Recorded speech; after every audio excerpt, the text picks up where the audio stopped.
Sejam bem-vindos ao nosso encontro, mais um episódio do nosso podcast Entre Café e Escuta. E o tema de hoje é... Eu mudei e o efeito foi para além de mim. Todo mundo, em algum momento da vida, vai escutar a frase "Você mudou". Mas o que isso quer dizer? Estou aqui ao meu lado, acompanhada com nossa convidada especial, muito feliz por conseguir trazê-la aqui para compartilhar vivências, compartilhar reflexões e também sobre o que pensa e sente, né? Sobre o pensamento e o sentir.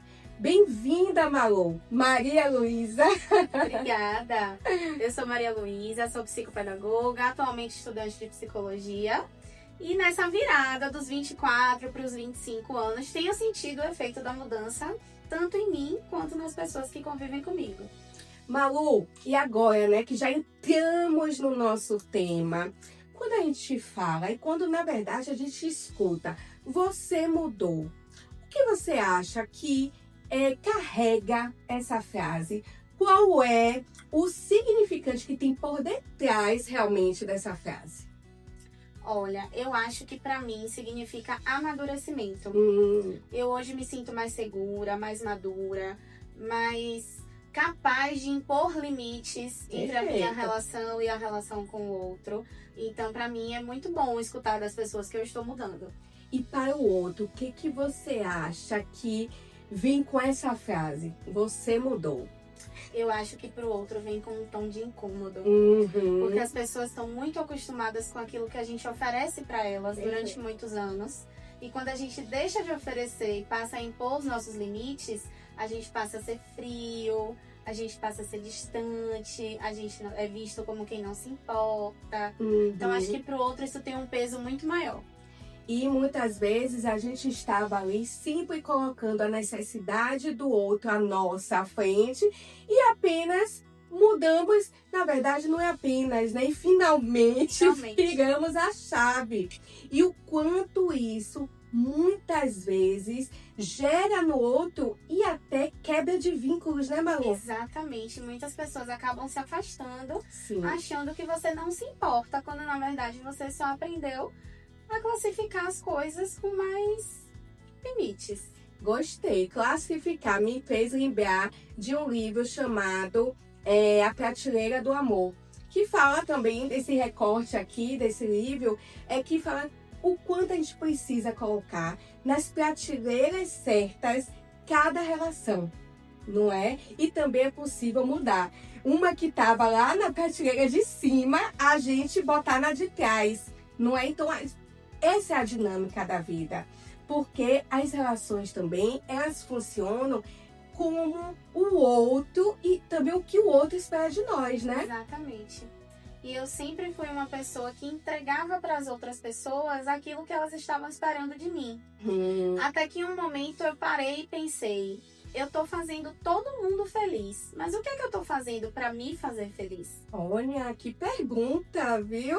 Isso, nossa, quando você traz essa pergunta, eu também lembrei de de uma sessão com uma paciente, que ela trouxe assim, eu mudei e não foi suportável para o outro. Eu acredito que eu sempre ensinei o outro a me olhar dessa forma. E como quando eu mudo, então isso também gerou uma culpa nela. Eu queria saber, Malu, qual a sua reflexão sobre também esse momento que possa gerar de culpa por estarmos priorizando nossas demandas, nossas necessidades, nossos desejos. Olha, eu não posso dizer que foi um processo fácil. Sim. Envolveu um processo terapêutico muito longo nisso, mas hoje eu não sinto culpa nenhuma de me priorizar. Antes eu abriria a mão de qualquer coisa que eu estivesse fazendo se o outro precisasse de mim. Se alguém me ligasse agora, no meio do podcast, e me dissesse eu preciso de você, eu ia largar tudo e ia ajudar. E agora eu consigo estabelecer as coisas com prioridades. Eu consigo entender, esse ponto eu posso te ajudar a resolver. Aqui eu não posso. Ou aqui eu não quero. Nessa história aqui eu não quero me meter. Não faz sentido pra mim.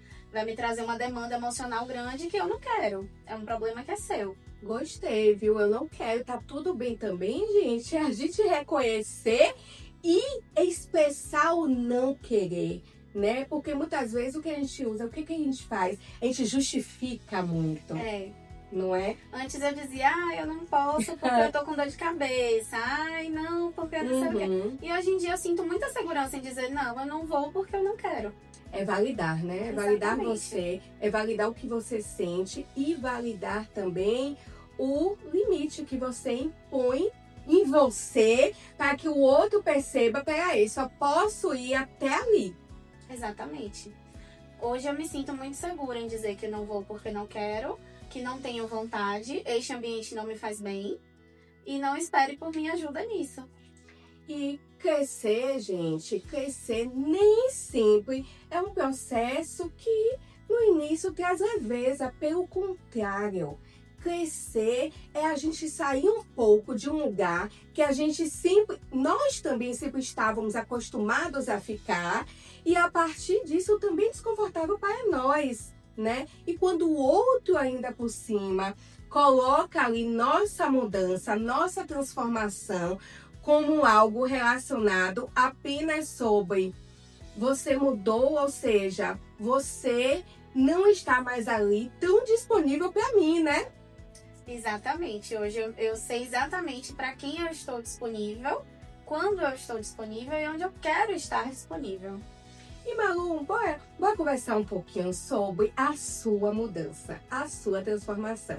Gente, só uma curiosidade aqui para vocês, esse tema surgiu justamente desse contato, desse nosso encontro ali, uma conversa, e Malu trouxe um recorte aí do momento dela atual sobre essa mudança e o quanto ela percebe que isso tá e afetou vínculos, relações, mudou a dinâmica de muitas coisas.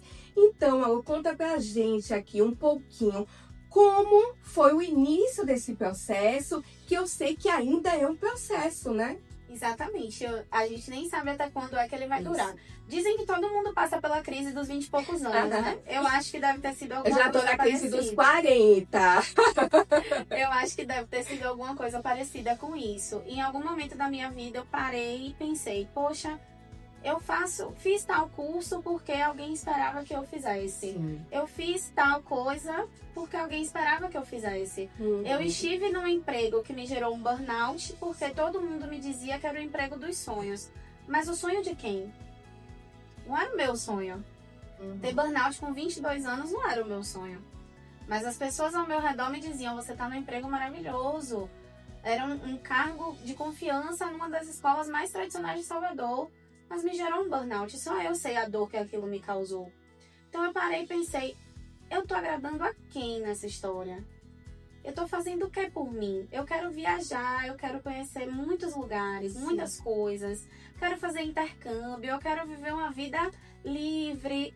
E eu tô presa a amarras que não são minhas, que foram colocadas em mim. E essa crise começou assim, de dizer, poxa, o que é que eu gosto? O que é que eu tô fazendo? Quem sou eu? Foi difícil e já encontrou essa resposta para a pergunta quem sou eu? Estou encontrando. Estou muito feliz com o que eu estou me tornando. Que maravilha, parabéns, Malu. E eu sempre falo aqui, né? Nossa vida e a gente precisa também entender que precisa ser um processo de construção e desconstrução, né? Desconstrução de alguns padrões que a gente vem repetindo ao longo, né, da nossa trajetória, da nossa história de vida, desconstrução de algumas certezas absolutas que a gente vem acreditando que muitas vezes é do outro, né? O outro repassa pra gente e a gente toma como verdade universal. Mas será que a gente se questiona? Será que a gente usa aí essa autocrítica para... Peraí, esse outro tá dizendo que isso é melhor para mim. Mas, não é? Então, às vezes acaba sendo, não digo confortável. Eu vou botar assim, confortável entre aspas, porque gera desconforto. Mas confortável está no lugar em que agradar esse outro, responder a demanda desse outro e também de ajudar ali a resolver as questões desse outro, né? Mas será que a gente precisa? Pois é. Eu descobri o burnout num momento muito delicado, onde meu corpo já vinha apresentando sinais, mas meu pai estava passando por um momento emocional também muito delicado e eu precisava ajudá-lo. Eu achei que a minha prioridade era ajudar a ele, não a mim. E aí, em uma consulta dele no psiquiatra, o médico dele virou pra mim e falou: "Você não tá vendo que seu corpo tá pifando, não? Sente aqui agora que a gente vai fazer uma consulta com você. Você precisa se ajudar para ajudar alguém." Exatamente. Né? Imagine naquele momento que você estava colocando toda a sua energia, né? E tá ali cuidando, acolhendo esse pai naquele momento de vulnerabilidade, mas acabou que o seu corpo para você acabou de uma forma silenciosa, porque você mesmo não percebia isso? Eu percebia, mas eu achava que ia passar. Eu achava que era uma rotina de trabalho muito corrida. Eu fazia pós-graduação na época, tinha acabado de formar, tinha acabado de assumir a coordenação da escola. E meu pai nesse momento vulnerável. Eu achei que era uma mistura de tudo e que já ia passar. Do dia a dia, né? Mas não passou. Foi um processo muito difícil e eu fiquei 1 ano em cura desse processo que perdura até hoje, né? Porque todos os efeitos colaterais e todas as consequências de um burnout acabam te acompanhando durante muito tempo. Com certeza. E quando a gente traz aí também, olha só como está relacionado com esse tema, né? Porque assim, o burnout chegou ali e você mesma trouxe, um momento, um processo, né? Mas chegou ali para pausar, frear você de uma forma como se fosse sacudir ali. Peraí, presta atenção aqui, não é? E olha só como depois você acabou mudando a chave ali de respeitar suas necessidades, né? De respeitar o seu momento e de respeitar também os seus desejos. Exatamente. E hoje eu consigo dizer, eu não posso te ajudar porque eu tô com as minhas questões também para resolver. Então eu só posso te ajudar até aqui. Você precisa de quê? De um abraço? Tudo bem, mas as demandas emocionais eu não vou poder tomar para mim. Como foi no início, Malu? Dizer não para o outro, sendo que esse outro estava tão acostumado a ouvir um sim e você estava, né, tão acostumada a dizer sim e a se movimentar para responder a demanda do outro. No início foi muito difícil, eu fiquei com muito medo de perder vínculos. Sim. Eu não posso dizer que hoje é fácil, mas eu me sinto mais segura de fazer. Sim. Mas no início foi muito difícil, eu fiquei com medo de perder vínculos, principalmente com meus avós que já são idosos e eu estava disponível para eles o tempo todo. Então a primeira vez que minha avó falou, eu preciso sair para resolver uma coisa com você, e eu disse não, eu falei, agora eu acabei de perder a avó. Mas hoje ela já consegue entender que eu só tô disponível para ela se eu realmente não estiver trabalhando, não estiver estudando, ou se eu estiver bem. Se for um dia emocionalmente pesado para mim, ela já consegue entender que eu não vou conseguir dar conta das demandas dela, porque eu tenho as minhas. Exatamente. Eu acho que isso também traz a palavra, né? Luto. Luto também que a gente acaba passando dessa desconstrução dessa antiga Malu, antiga Nili, e luto também do que o outro, né, de como o outro nos via. Então, o outro também passa por esse momento, né, porque deixa de ser aquela pessoa que sempre estava ali e que não é sobre contar que o outro, porque vai continuar contando, né, mas que o outro tinha ali como que a gente fosse ali naquele momento, estou aí para você em qualquer circunstância e situação. Quando você traz, né, perdi a avó nesse momento, é como se fosse, tô dizendo não, então vou deixar de ser necessária. Eu já ouvi muito sobre isso. E muitas vezes sair do lugar de necessária que eu digo, porque quando você se impõe, quando você coloca limite, quando você aprende a dizer não, você deixa de ser um pouco necessária, né? Mas pode ser necessária em outros lugares, na mesma relação. Sim. Eu era a pessoa que acompanhava a minha avó em médico, em shopping, em tudo, salão de beleza. E hoje ela aprendeu a ir sozinha ou ter outras pessoas para acompanhá-la. Meu pai, meu avô. Eu comecei a conscientizar meu pai, olha, esse espaço aqui não é só meu. Não sou só eu que preciso acompanhar eu em tudo. Você também precisa. O filho é você. Divida as responsabilidades também. Ela é uma idosa que precisa de ser acompanhada, mas você é filho, então você também vai. Qual foi a maior dificuldade para você, Malu, nesse processo? Qual tem sido a maior dificuldade? Olha, atualmente, os vínculos que eu precisei abrir mão. Nesse meu processo de mudança, eu precisei abrir mão de alguns vínculos muito importantes. Por estar mudando e por querer outras coisas. E por ser vista como alguém diferente. De o que aconteceu com você? Você não era isso e isso e do nada você é outra coisa? Diferente como? Como é que pra você vem e como é que mexe com você nessa palavra diferente? Eu tenho gostado de ser diferente, porque Sim. o diferente é o que eu estava buscando. Então eu tô chegando lá, eu sinto que eu tô chegando lá. Sim. Eu tenho sido diferente do que eu era antes, porque antes eu estava preocupada com o que as pessoas esperavam de mim. Sim. E agora eu tô preocupada com o que eu espero de mim. Então, é difícil romper um vínculo, mas ao mesmo tempo é gratificante escutar que eu estou diferente porque eu tô chegando onde eu quero. Então, pra você, olha só, né? Como esse diferente te atravessa de uma outra forma, né? Sim. Te atravessa como, ó, tô no caminho certo e é isso mesmo que eu quero continuar. E é dessa forma que eu quero continuar seguindo.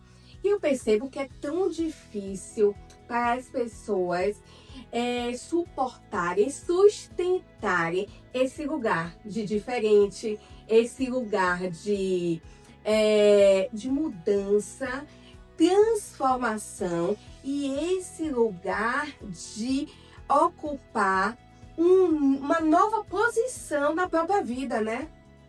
Olha, se diferente for feliz e livre, Ó, eu tô feliz em ser diferente. que maravilha. Então, para cada pessoa, um diferente vai ser uma coisa, né? Eu acho que é muito como você se vê ou como você espera que as pessoas te vejam. Sim. Porque se você escuta de alguém, você é diferente e você, como você mesma disse, não sustenta essa diferença, ou você tem alguma questão ali que te deixa insegura, você vai receber esse diferente como uma coisa ruim. E no meu caso, eu estou destinada Sim. a um ponto. Eu quero chegar num ponto específico. Então, escutar que eu estou diferente, pra mim, é muito bom. Você acredita, Malu, que as mulheres sentem mais culpa no processo de mudança? Com certeza. Eu acho que nós mulheres somos vistas com muito tabu pela sociedade, com muito Sim. pudor. Eu acho que só é aceito que uma mulher mude se ela entrar em um sofrimento que gere um colapso. Então, principalmente falando de relações amorosas, só é aceito que uma mulher mude se ela for agredida, se ela for traída. Ela não pode simplesmente um dia acordar e entender que não é aquilo que ela quer. É verdade. Quando você traz isso, é muito importante também, porque parece que a mulher só pode ter esse poder de decidir se quer ficar, se quer continuar, se quer ir embora e que caminho seguir, com uma justificativa. Primeiro ponto, parece que precisa já ter e dar uma justificativa. E o segundo é que essa justificativa seja aceitável pela sociedade. Exatamente. Pelas pessoas. Porque apenas o não quero mais não é suficiente. Uhum. Não quero porque não quero não é uma resposta plausível para a sociedade, Isso. né? Principalmente vindo desse lado, né? Da questão aí da mulher. Exatamente, porque quando um homem acorda e diz não quero mais estar casado, tá tudo bem. Mas quando uma mulher diz que não quer mais... E já percebeu, olha só, né? Quando o homem acorda e diz que não quer mais continuar ali, que vai sair de casa, eu tenho certeza que em algum momento essa mulher vai escutar a pergunta: o que você fez? Exatamente. Mas ninguém pergunta isso pra uma mulher, né? O que ele fez? Isso. Exatamente. E, exatamente, deixa eu tossir, vai. Nada. Tanto que eu já fui traída inúmeras vezes e pra mim tava tudo certo de mim. Eu sou feliz com quem eu sou feliz onde eu estou. Então eu não espero nada do outro. Sim. Tanto quando eu fui me separar, eu falei isso. Ele me perguntou, eu não te faço feliz? Eu falei, mas não é sua obrigação me fazer feliz. Eu tenho que estar feliz comigo. Você tem que só somar. Rapaz. E não tá somando. Entendeu? Isso mesmo, né, Malu? Até porque, historicamente, culturalmente, a mulher sempre vem ali, sempre foi atrelada, associada à cuidadora, né? Aquele lugar ali de aconchego do outro. E quando essa mulher começa a perceber que a felicidade dela, a vida dela não precisa e não está diretamente associado ao outro, à presença do outro, né? O que o outro traz de felicidade, enfim. Porque quando essa mulher é segura, e aí eu quero aqui direcionar para você, né? Porque eu percebo isso muito em você. Essa mulher segura. E aqui a psicóloga falando pelo link aí, segura dos seus próprios desejos. Né? Eu sempre brinco com minhas pacientes, brinco não, falo sério na sessão. Sustentar os seus desejos. Não é sobre mudar de ideia, ir por um outro caminho, decidir mudar a rota. Mas sobre, isso aqui que eu tô fazendo, eu sei que pode levar, que pode me trazer isso ou aquilo, mas eu sustento. Né? Então eu queria saber de você, essa Malu, que hoje a gente vê, quem, né, tá de perto, vê essa Malu, uma mulher segura, uma mulher que você até me trouxe um pouco que eu digo do seu relato, né, de independência. E uma das coisas que eu mais reforço, que é preciso que a gente tenha, é independência e autonomia emocional, não é? Exatamente.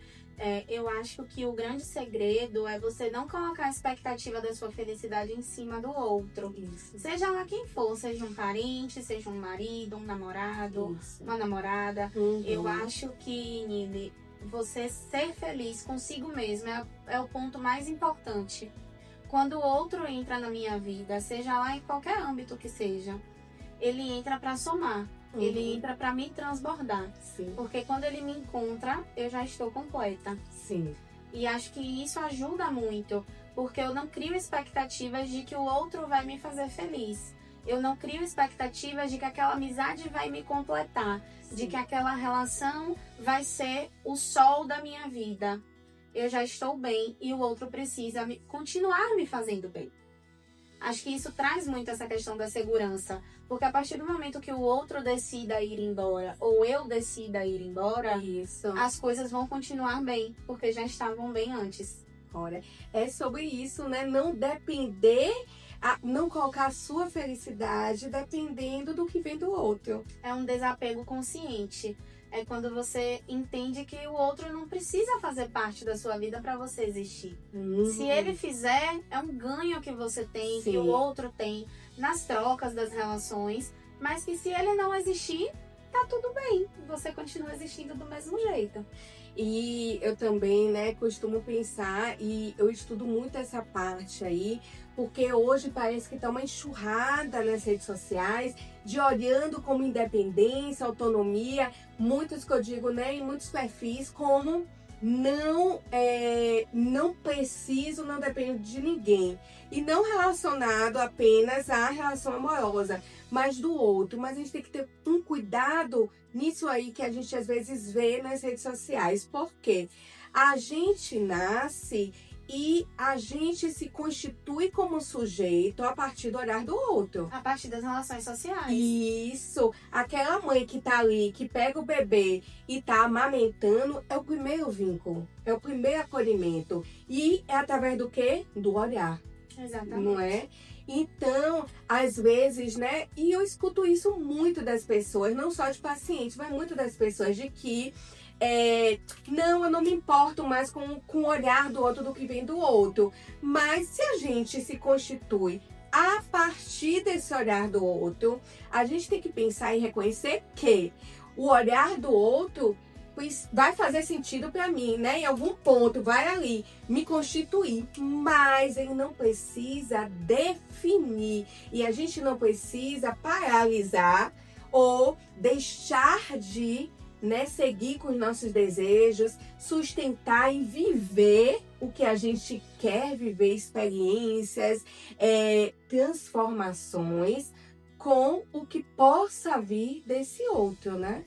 Eu achei perfeita a sua fala sobre paralisar, porque a gente vê um histórico de muitas mulheres que se paralisam através das suas relações sociais, quando são tidas como erradas, ou quando fazem alguma coisa que não é aceita no seu meio social. Então elas paralisam. Por isso é importante você ser segura e você ter esse desapego consciente, porque você presta atenção no que o outro diz, mas se aquela é a sua verdade, se aquilo é onde você quer chegar, você não precisa se paralisar em prol do outro. E sobre fazer sentido, né? Se não faz sentido para você, o porquê tomar a verdade do outro, é o que a gente falou lá atrás, o porquê tomar a fala, a narrativa, a verdade do outro como a sua própria verdade. É passar por cima de você e passar por cima da sua identidade, né? Exatamente. E o contrário também, se faz sentido para você, não precisa ser aceito por ninguém, só por você. Isso.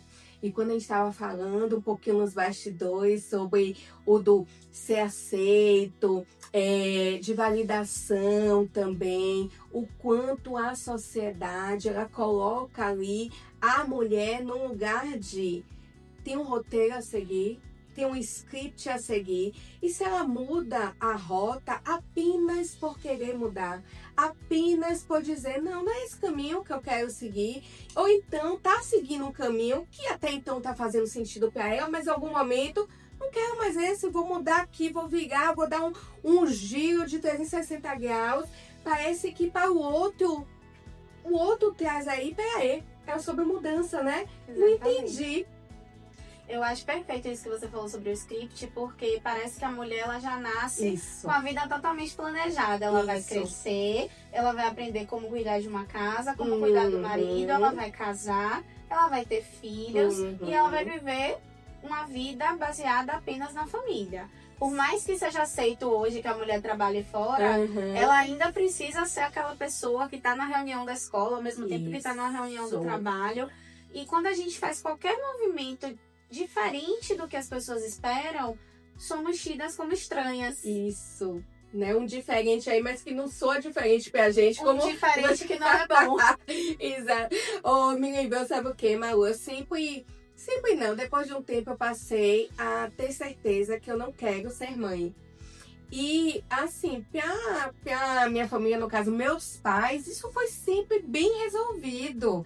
Nunca, eu juro, nunca, em nenhum momento, meu pai ou minha mãe virou pra mim, tem certeza que você não quer ter filho e tudo? Pelo contrário, eles brincam que a neta que eu dei é minha, né? Minha Maria, que é meu dengo, minha cachorrinha. E aí, em nenhum momento, eles cobraram, eles pressionaram. E até quando alguém pergunta alguma coisa, eles falam, não quer, ela não quer não, entendeu? Mas eu escuto muito de outras pessoas quando eu falo assim, você é mãe? E aí eu só respondo, não. Aí a pessoa fala assim, mas vai ser, né?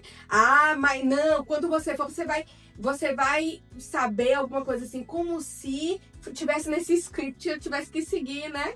Como se fosse a idealização da vida perfeita. Isso, e a idealização da mulher, que toda mulher idealiza e precisa viver esse sonho. E que ela só se torna uma mulher de fato completa né? Quando ela é mãe. Quando as pessoas ainda não entenderam que ter um filho é diferente de ser mãe. Isso, assim também. como ter um filho é diferente de ser pai. Isso. Exige uma presença, uma devoção muito maior em ser mãe do que ter um filho. Existe uma devoção muito maior em ser pai do que ter um filho. Filho qualquer um pode ter. Agora, abdicar da sua vida por outra é uma coisa completamente diferente que nem todo mundo está disposto e tá tudo bem.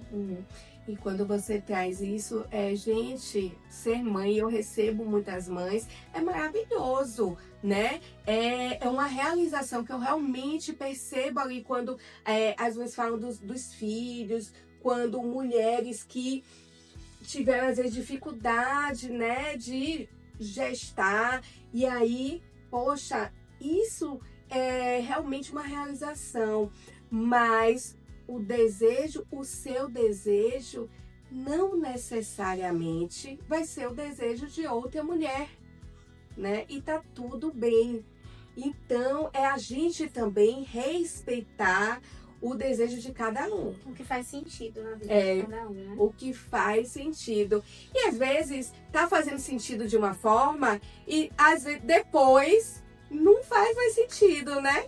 Exatamente. Às vezes a gente leva a vida até um ponto e diz, até aqui tá tudo ótimo. E um dia você faz assim, isso aqui não faz mais sentido pra mim. E tá tudo bem, a vida é sobre voltar atrás às vezes também, em algumas decisões. Desde que isso faça sentido pra você. Desde que isso te faça feliz, te faça uma pessoa mais realizada. Voltar atrás não é ruim. As pessoas têm uma idealização muito pesada sobre isso. De dar um passo pra trás. Às vezes esse passo pra trás são 2 pra frente.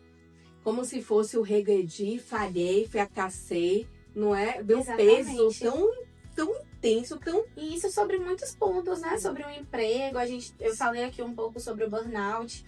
Então, assim, eu dei um passo para trás, desistindo desse emprego, que aos olhos das outras pessoas era um sonho. E tô hoje no emprego dos meus sonhos, onde eu sou muito feliz no que eu faço. Eu tô na área que eu sou feliz, agora estudando psicologia. Eu estou onde eu queria estar e não onde idealizaram. Idealizaram para mim estudar direito. É uma coisa que eu gosto muito, mas não ia me fazer feliz neste momento. Para mim, hoje, não faz sentido. Então eu falei, eu vou estudar psicologia agora. É o que faz sentido para mim. As relações humanas é o que faz sentido para mim agora.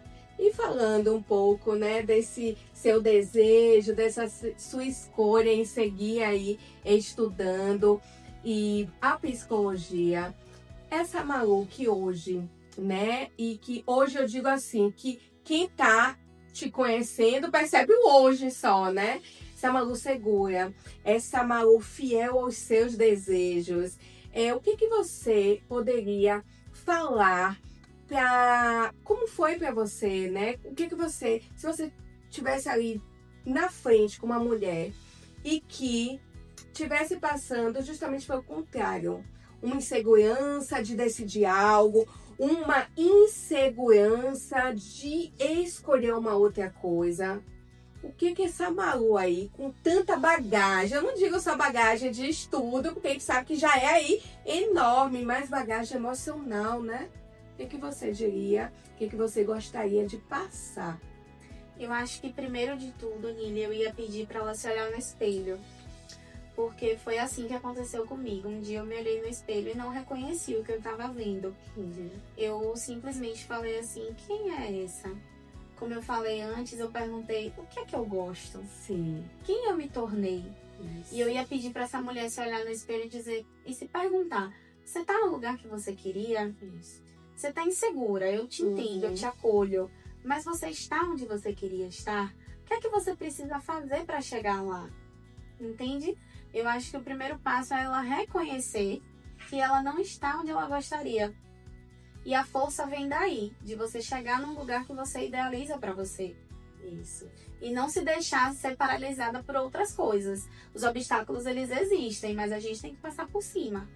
E quando você fala, né, de idealizar pra você, porque idealizar, a gente sempre às vezes vem como algo negativo, né? Idealizando algo como se fugisse aí da realidade de uma forma bem, né, dessa dualidade, um extremo ou outro. Mas idealizar é justamente sobre o desejo. E o desejo nos movimenta.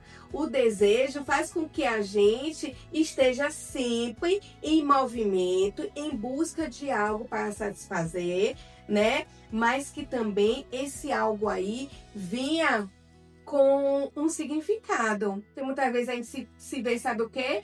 Querendo se preencher a todo momento de tudo, para não se deparar com a falta. Exatamente. Eu acho que a gente precisa se conhecer e entender os nossos pontos de vulnerabilidade e saber lidar com isso, porque os vazios, eles existem. Isso. Eu sou completa, eu sou feliz comigo mesma, mas os vazios, eles existem, dos traumas, das faltas que nós vivemos ao longo da nossa vida. Mas você entender que aquele vazio que já existe, ele não vai ser preenchido por outra pessoa. Isso. Nem por uma expectativa. Ele não vai ser preenchido nem por você. Isso. Aquele vazio faz parte de você. Isso. Como pecinhas de quebra-cabeça. Aquelas pecinhas que não tem nada, só o fundinho. Ela faz parte do quebra-cabeça. Isso faz parte de você. Os meus vazios fazem parte de mim. Eu não posso esperar que ninguém preencha eles. Mas eu não posso, ao mesmo tempo, esperar que o outro preencha. Eu tenho que entender que eu sou feliz desse jeito. Sabe? Eu acho que hoje eu espero da vida viver o extraordinário. Eu não sei quando vai ser o último dia. Eu acredito em reencarnação, mas vai ser outra vida. Essa que eu tenho hoje é agora. Eu não sei quando ela vai acabar. E eu quero viver o extraordinário todos os dias, não importa o que isso me custe. Eu tenho isso muito claro na minha cabeça. Então, não importa por cima de que obstáculo eu vou ter que passar. Mas eu estou disposta a viver o extraordinário todos os dias. Fazer valer a pena. Que linda, né? Porque, né? Eu fiquei muito emocionada, porque assim, quando a gente reconhece que a gente pode viver e buscar, melhor dizendo, né? Buscar primeiramente viver esse extraordinário todos os dias, a gente sai um pouco do lugar de mas tá tudo bem, tá tudo certo, então eu não posso desejar mais, eu não posso querer mais, né? Então, quando a gente sai um pouco desse lugar, e peraí, não, eu posso querer mais, eu tenho, minha ânsia é por viver, experimentar mais coisas, a gente se permite, né? Como se fosse ampliar o olhar, né? Exatamente, eu quero tudo que a vida tiver para me oferecer. E eu acho, né, que a partir dessa fala aí, faz muito sentido tudo que a gente conversou hoje sobre o tema.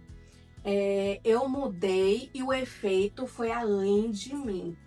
E não estamos falando apenas, infelizmente, né, de efeitos e positivos, né? Mas às vezes de colocar e mudar tanto a dinâmica de algumas relações, que é como você falou, né?